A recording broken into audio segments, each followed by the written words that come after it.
Eh bien, bonjour à tout le monde ce matin. Bonjour.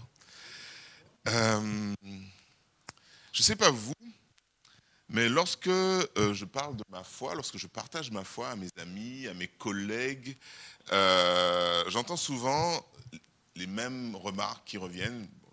Le basique, Dieu n'existe pas. J'imagine que vous avez déjà entendu ça aussi. Ou alors ils me disent, ça fait du bien de se persuader qu'il existe quelque chose de plus puissant que nous. En fait, c'est qu'une illusion, c'est une sorte de béquille pour ceux qui n'arrivent pas à trouver les solutions par eux-mêmes. Je ne sais pas si vous avez déjà entendu ce genre de remarques ou des choses similaires. J'ai aussi entendu que alors, Dieu, ça serait une force impersonnelle, positive, mais qui permet de trouver en soi, à l'intérieur de nous, une sorte de mantra qui nous permet de trouver à l'intérieur de nous des choses pour nous permettre d'avancer. En fait, c'est une sorte de philosophie, en fait, quelque part, ou une force impersonnelle. Et puis, il y a ceux qui disent, moi j'ai entendu ça, que Dieu, c'est un placebo. Vous savez ce que c'est un placebo? C'est ce médicament, en fait, c'est de l'eau qu'on nous donne, et puis ça nous guérit, et puis on est content, on pense que c'est le médicament, mais en fait, on n'était pas vraiment malade. C'est psychologique. En fait, on me dit, si tu as besoin de croire en Dieu, certes, c'est bien pour toi, chacun fait ce qu'il veut, mais moi, j'en ai pas besoin. Et je pense que vous avez déjà été aussi confronté à ce genre de remarques. Et je ne sais pas ce que ça vous fait à vous, mais moi, lorsque j'entends ça, je suis profondément triste.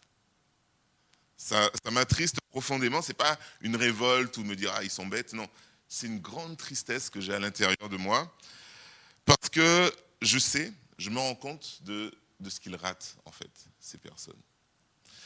Je me rends compte que ils ne se rendent pas compte qu'en fait eux-mêmes, ils parlent de béquilles, j'en ai parlé tout à l'heure, ils ont besoin de Dieu dans leur vie de tous les jours, dans leurs difficultés.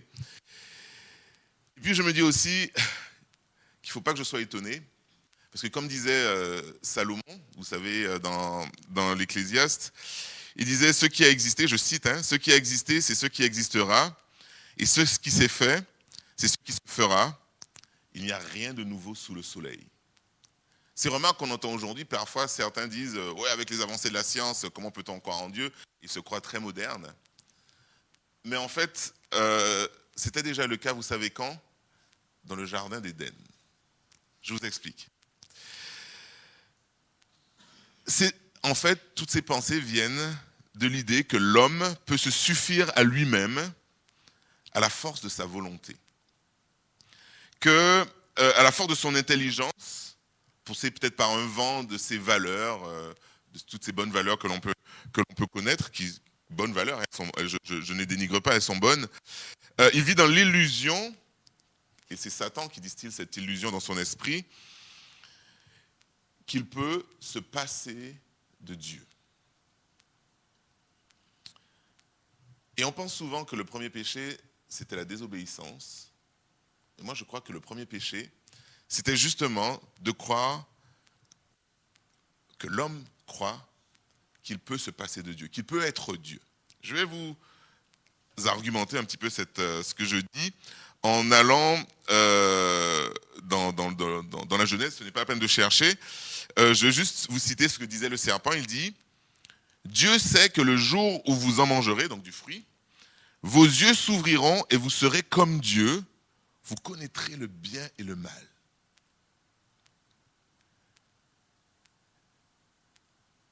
Et le passage continue, il dit, la femme vit que l'arbre était porteur de fruits bons à manger et agréables à regarder et précieux pour ouvrir l'intelligence.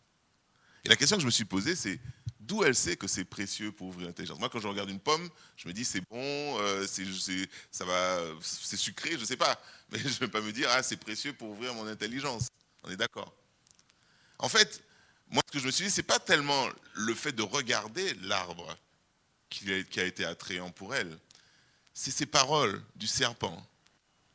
vous serez comme Dieu. C'est ça qui a été attrayant pour elle, et c'est ça qui lui a dit, ah ben ça me permettra de m'ouvrir l'intelligence. Et là où je veux en venir, c'est que vivre hors de la dépendance de Dieu, c'était attrayant pour elle, et c'est attrayant encore aujourd'hui pour certaines personnes, de se dire, je n'ai pas besoin de Dieu. En fait, j'ai l'impression que l'humanité, les hommes, et je m'inclus là-dedans, on est un peu comme des adolescents. Moi, j'en ai 3 à la maison, bientôt 4, peut-être 3 et demi, hein, il a 11 ans.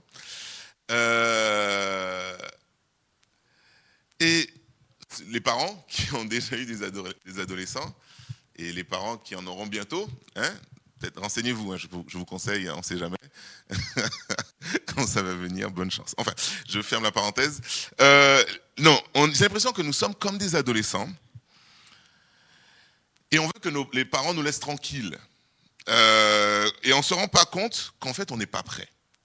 Qu'on n'est pas prêt à rentrer dans le grand monde, à rentrer dans ces situations. On pense qu'on a déjà tout compris, qu'on va tout maîtriser. Et il y a des adolescents derrière, je vois qu'ils me regardent comme ça, mais qu'est-ce qu'ils racontent? Mais justement, c'est ce que je dis. Hein, vous pensez toujours que vous avez déjà tout bien compris. Et quand les parents vous disent, ben oui, moi je suis passé par là avant, vous répondez, ouais, mais moi je ne suis pas toi, ça va se passer différemment avec moi. Oui ou non?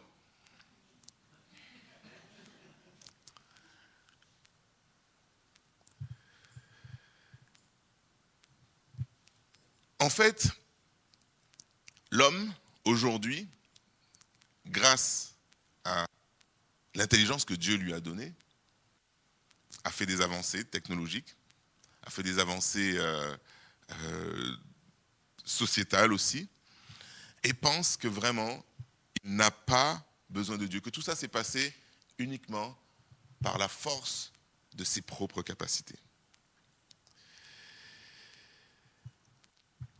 Mais ne jetons pas trop vite la pierre, je parlais de la société de l'homme, ne jetons pas trop vite la pierre justement à cette société, parce que ceux qui composent la société, c'est nous aussi. Et parfois nous sommes comme ça, même en tant que chrétiens. On essaye de se sortir de nos situations, de nos problèmes, de nos tempêtes, je vais appeler ça comme ça, par nous-mêmes. On sait intellectuellement que l'on a besoin de Dieu, mais dans la réalité, dans les actions, on se comporte comme si c'était nous qui allions trouver les solutions. Et dans le passage d'aujourd'hui, que nous allons lire, un passage qui est relativement connu, j'aimerais vous challenger, vous encourager à essayer de voir, lorsque nous sommes dans ces situations, ces fameuses situations difficiles, d'essayer de voir comment Dieu y réagit. Peut-être que ça nous permettrait, en comprenant ça, d'avoir une réaction différente, plutôt que de celle de nous replier sur nous-mêmes, plutôt que d'aller vers Dieu. Pourquoi? Parce que moi je crois que, c'est ma façon de lire la Bible, la Bible est là pour nous aider à comprendre qui est Dieu, comment il agit, comment il réagit vis-à-vis de certaines situations. L'exemple que j'ai envie de vous donner, c'est un petit peu le moment où on doit choisir un cadeau de Noël, un cadeau d'anniversaire. Eh bien, on ne va pas demander à l'autre, qu'est-ce que tu veux comme cadeau? On va essayer de deviner, d'anticiper, de se dire, qu'est-ce que cette personne va aimer? Et pour ça, la seule façon, c'est de connaître cette personne. Si on veut offrir un cadeau personnalisé, eh bien, on doit connaître la personne qu'on a en face pour savoir, ah oui, ce petit truc-là, je suis sûr que ça va lui faire plaisir. Bien, avec Dieu, c'est un peu pareil. Pour pouvoir savoir ce que Dieu veut de nous, pour savoir comment se comporter dans X ou Y situation, on ne peut pas le faire si on ne connaît pas Dieu. Des fois, on pense qu'on le connaît parce que, je ne sais pas, on est chrétien. Et c'est bien, mais est-ce que c'est suffisant? Si on ne prend pas le temps d'ouvrir sa parole, de prier, d'avoir une vraie relation avec lui, comment peut-on savoir comment Dieu veut que nous nous comportions, comment Dieu va se comporter aussi vis-à-vis de nous dans telle ou telle situation. Et le passage que nous allons lire aujourd'hui est très intéressant à ce sujet. Il nous parle de Jésus, comment Jésus s'est comporté dans une situation relativement difficile qu'il y avait avec ses disciples. On va ouvrir notre Bible dans Marc chapitre 6, au verset 45. C'est l'un des passages, il y en a plusieurs dans la Bible, des passages qui nous parlent de Jésus qui marche sur l'eau. On va lire ça.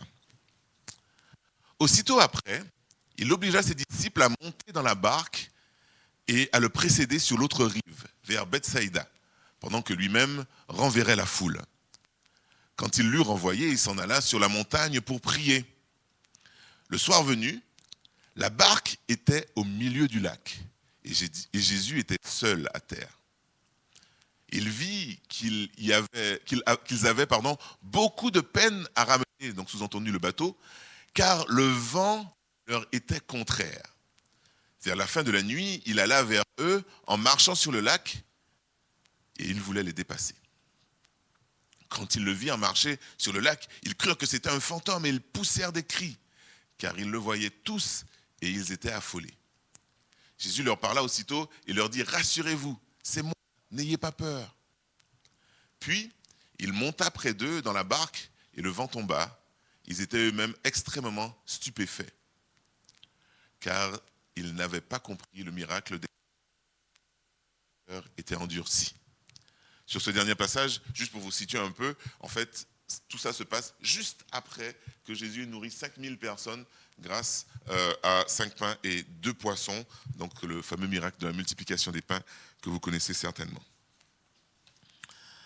Et comme je disais tout à l'heure, ce passage est plein de symboliques, plein de parallèles que nous pouvons faire avec notre vie, de parallèles que nous pouvons faire avec la manière que Dieu a de s'occuper de nous. Et en fait, j'ai appelé ça les bases. Je vais essayer de vous donner quelques points que j'ai appelés un petit peu les bases qui expliquent la façon que Dieu a d'agir avec nous lorsque les situations qui nous entourent, les situations que nous vivons, sont compliquées. Et donc, je viens de vous le dire, Jésus vient de nourrir 5000 personnes avec 5 pains et 2 poissons. Et donc, il a fait un énorme bain de foule, vous imaginez bien.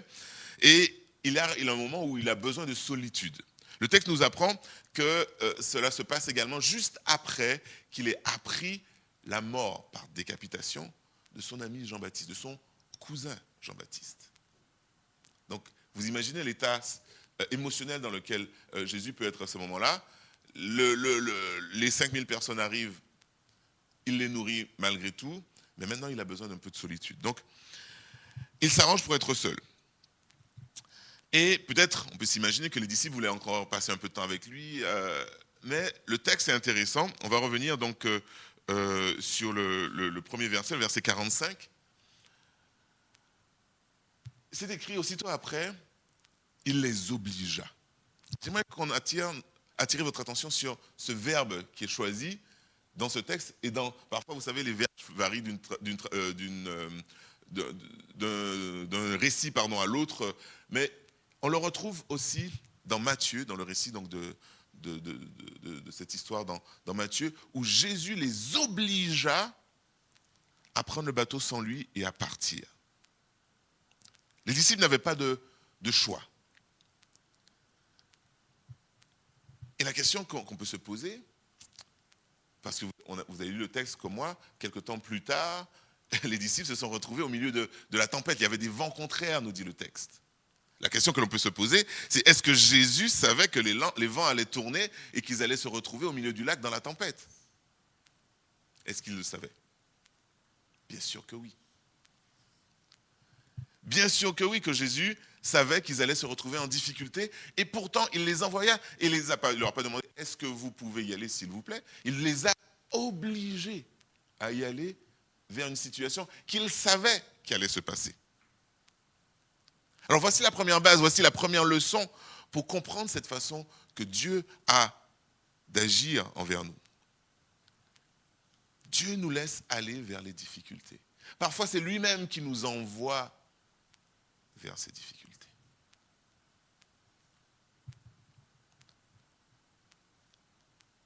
Mais certaines personnes vont dire, quel genre de Dieu fait ce genre de choses? Il nous envoie vers des difficultés. Laissez-moi vous dire, le Dieu qui nous envoie vers des difficultés, c'est un Dieu qui nous aime, un Dieu qui nous connaît et qui sait que nous sommes têtus.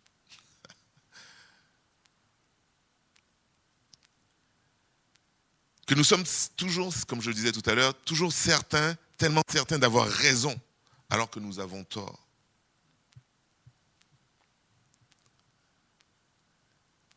Un Dieu qui sait que parfois, c'est l'épreuve, c'est la difficulté qui nous ramène à la raison et qui nous permet de comprendre.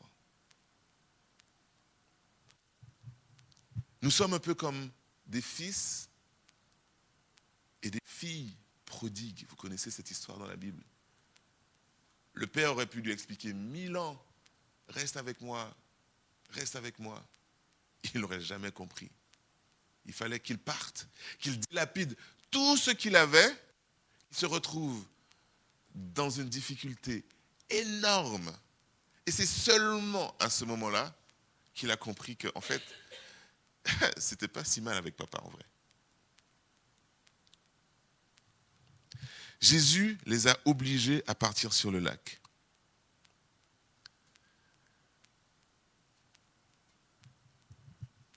Et c'est important pour nous de comprendre cette première base. Que parfois les épreuves, les difficultés sont inévitables. On aimerait entendre autre chose. Je vous aimerais que je vous dise, oui, avec Dieu, vous n'aurez jamais de problème, jamais de difficulté. Amen. Et là, tout le monde dirait, Amen, ouais, wouhou. Mais non.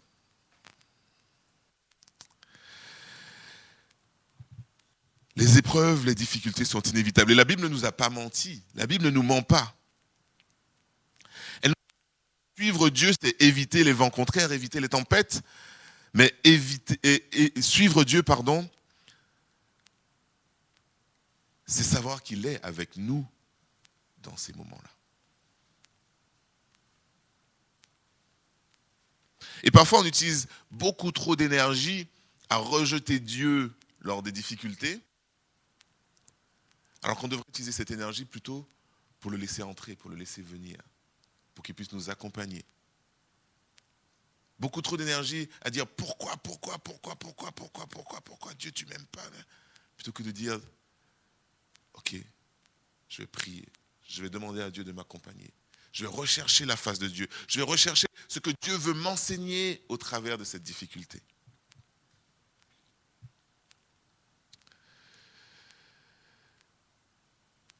Pour un chrétien,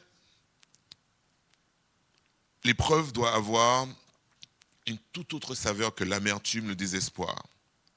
J'ai trouvé quelques passages, je sais qu'il y en a plein d'autres, mais que je vais vous citer rapidement.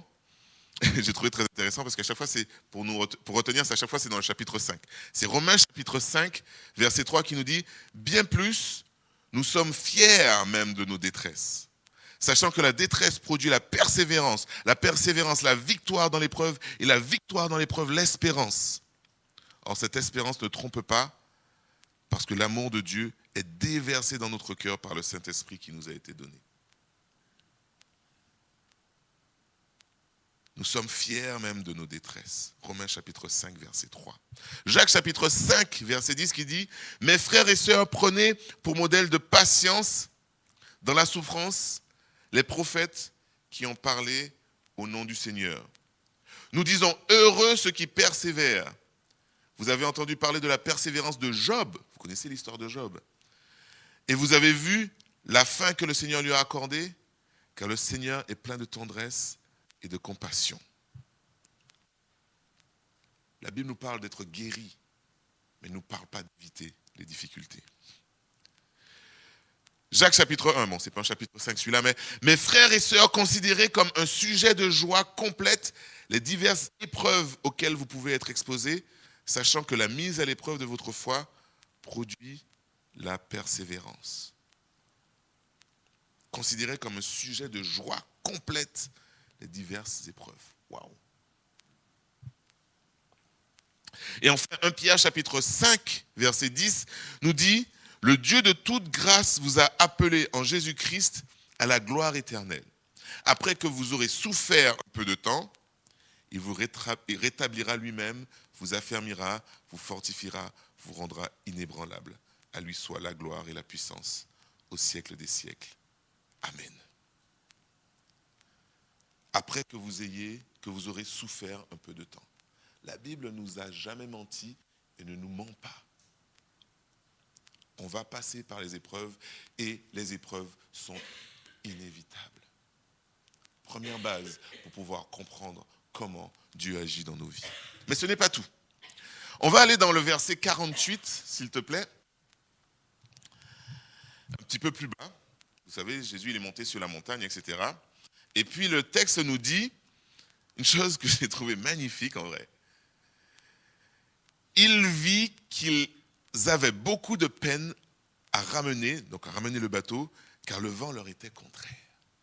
Et j'ai entendu un pasteur qui expliquait ça et j'ai trouvé ça vraiment magnifique.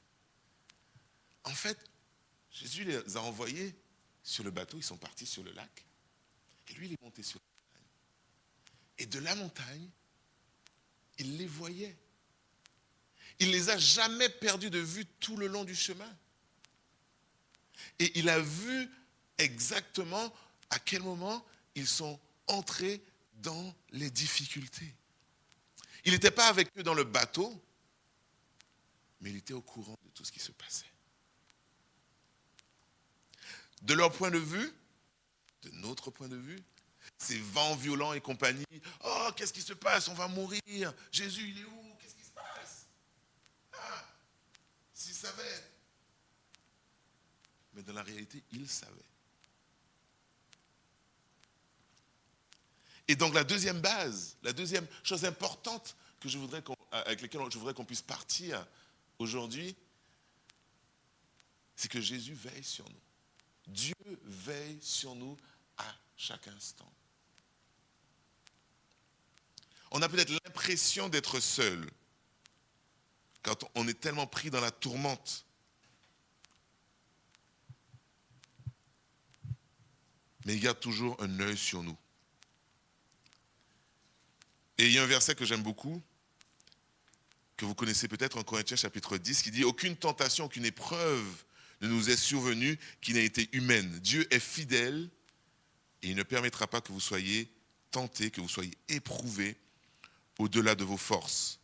Mais avec l'épreuve, avec la tentation, il prépare aussi le moyen d'en sortir afin que vous puissiez la supporter. » Dieu ne nous lâche pas au milieu de la tourmente comme ça. Et puis il ferme les yeux, et puis il est au courant de rien, et puis on verra bien ce qui va se passer. Il garde un œil sur nous.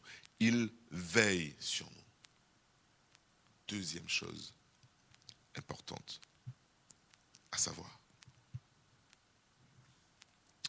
Mais on a beau savoir ça, parfois, on n'est pas rassuré.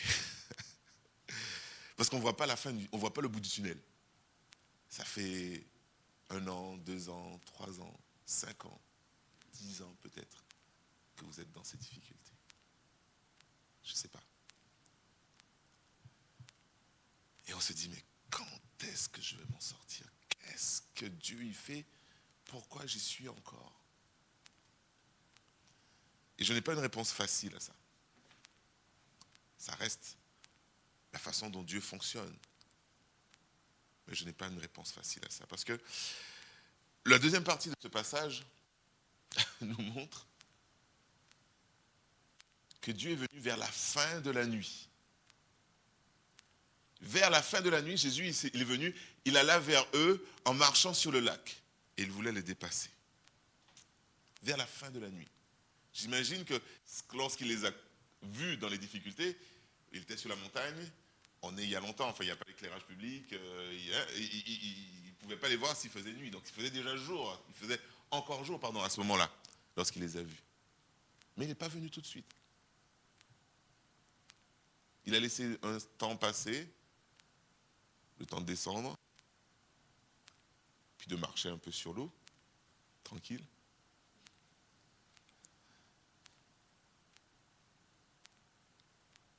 troisième base, troisième chose importante à savoir, le temps de Dieu n'est pas forcément notre temps. Le timing de Dieu n'est pas forcément notre timing.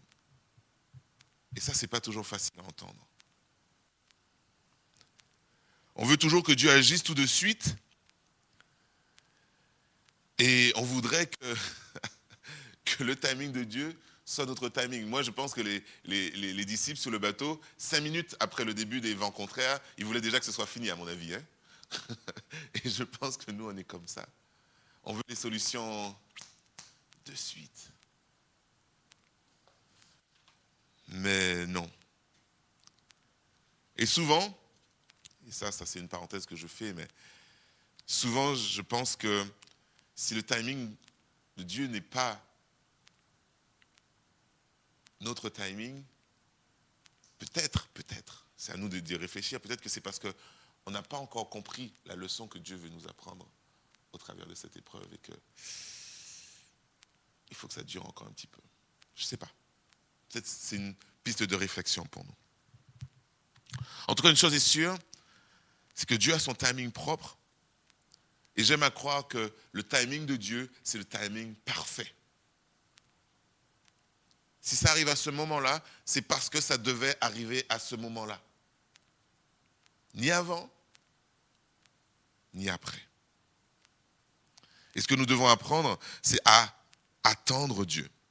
Il viendra.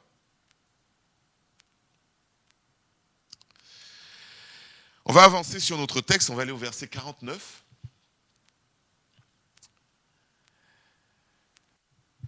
Et donc Jésus, il arrive en marchant sur l'eau. Je ne sais pas si vous imaginez la scène. Hein. Il y en a qui ont essayé, ils ont eu des problèmes. Hein. Il n'y a que Jésus qui a réussi ça. Il arrive en marchant sur le lac. Moi, je me mets à leur place, je vois ça. Moi, j'aurais eu peur aussi, honnêtement.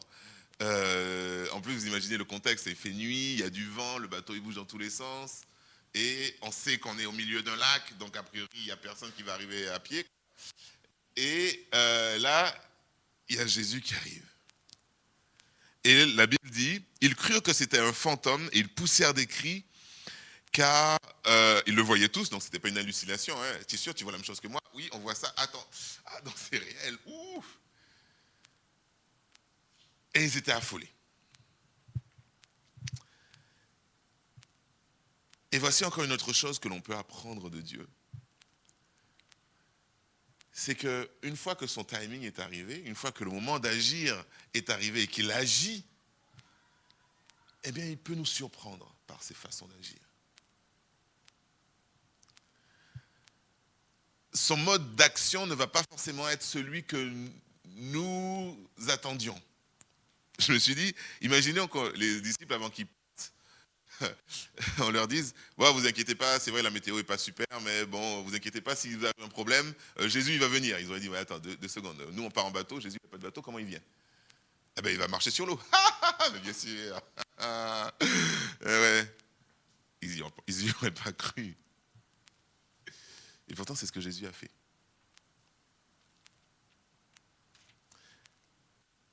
L'action que Dieu peut mettre en œuvre pour nous aider peut et va nous surprendre. Ne mettons pas de limite à ce que Dieu peut faire lorsqu'il s'agit de nous sortir des difficultés. Des fois, on se dit, non, c'est pas possible. La difficulté dans laquelle je suis, la tempête que je traverse, c'est trop profond, Dieu ne peut pas m'en sortir. Il n'y a pas de solution. Et on tombe dans ce désespoir, dans cette tristesse profonde, et on ne croit pas que Dieu peut mettre en œuvre des choses que l'on ne soupçonne même pas pour nous permettre de sortir de là. Et il y a aussi cette notion, ils étaient surpris, mais il y a aussi cette notion de peur. Ils étaient affolés. Parce qu'ils ne pouvaient pas s'imaginer que 2 secondes que cette personne qu'ils voyaient arriver pouvait être Jésus. Et cet été, je suis allé à un parc d'attractions avec mon fils. Et on a pris, vous savez, ces grands 8, là, les trucs, on se demande pourquoi ça existe, ces machins-là. Et, Caleb, donc mon fils, et on s'assoit et il me dit, allez, on ne crie pas cette fois-ci. Voilà, il voulait pas on fait comme si de rien n'était, quoi. Donc vous pouvez vous imaginer que c'est quand même un effort conscient lorsqu'on est, je sais pas, à 100 mètres du sol, à l'envers, à aller à, je sais pas, 50 km/h, de pas crier. Pourquoi on crie en fait?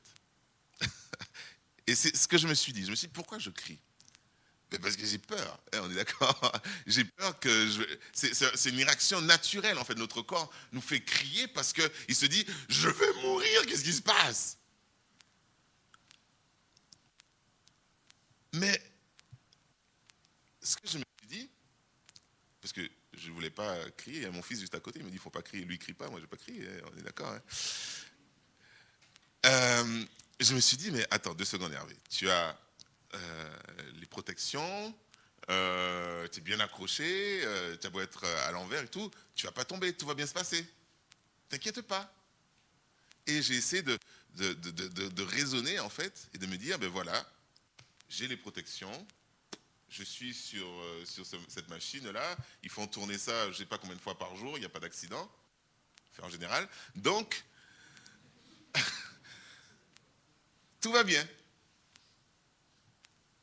Et ça m'a apaisé. Et j'ai pas crié. Et en fait, je l'ai refait plusieurs fois après avec lui. Si, si.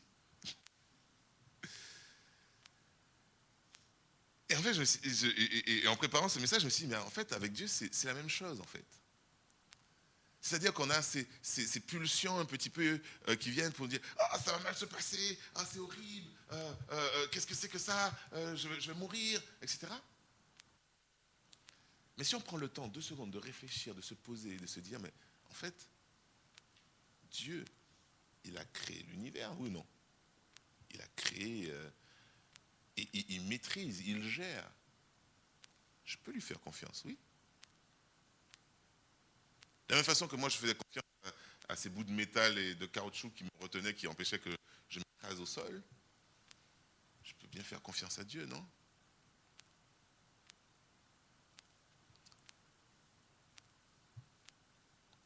Et ça c'est l'encouragement que j'ai envie de nous donner ce matin. Parce que maintenant qu'on comprend comment Dieu il peut réagir parmi les épreuves, que les épreuves sont inévitables, mais que Dieu garde toujours son regard sur nous, qu'on ne doit pas sous-estimer la façon que Dieu peut agir dans nos vies. Même si on a l'impression que ça dure longtemps, on sait qu'il va intervenir. Maintenant, j'aimerais nous encourager à nous dire qu'il faut qu'on s'apaise. Et c'est ce qui s'est passé en fait. Lorsqu'ils ont laissé Jésus entrer dans le bateau, le passage nous dit que la tempête s'est calmée instantanément. Ayons confiance et soyons rassurés. C'est ce qu'il a dit Jésus. Il a dit, rassurez-vous, c'est moi, n'ayez pas peur. Apprenons à entendre cette voix de Jésus qui nous dit, rassure-toi, aie confiance, n'aie pas peur. Et laissons-le entrer dans notre barque, dans notre bateau. Je sais que ce n'est pas toujours facile. J'ai des exemples, bien entendu, dans ma vie où je n'ai pas agi comme cela. C'est pour ça que je ne vous prêche pas à vous, je nous prêche à nous.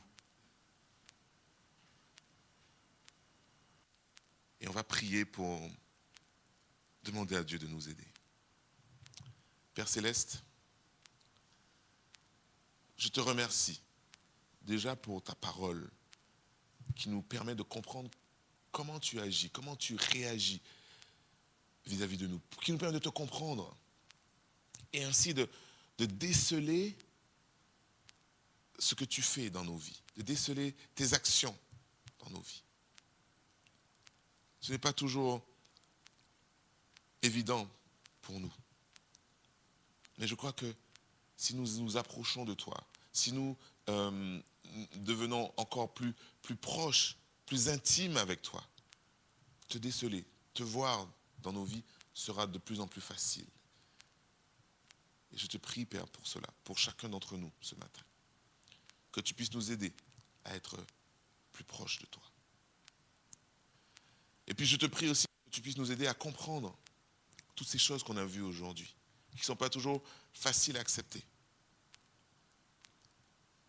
Et que tu nous remplisses de ton espoir, que tu nous remplisses de ta paix. Et que dans ce grand 8 de la vie, que nous puissions apprendre à te faire confiance. Au nom de Jésus.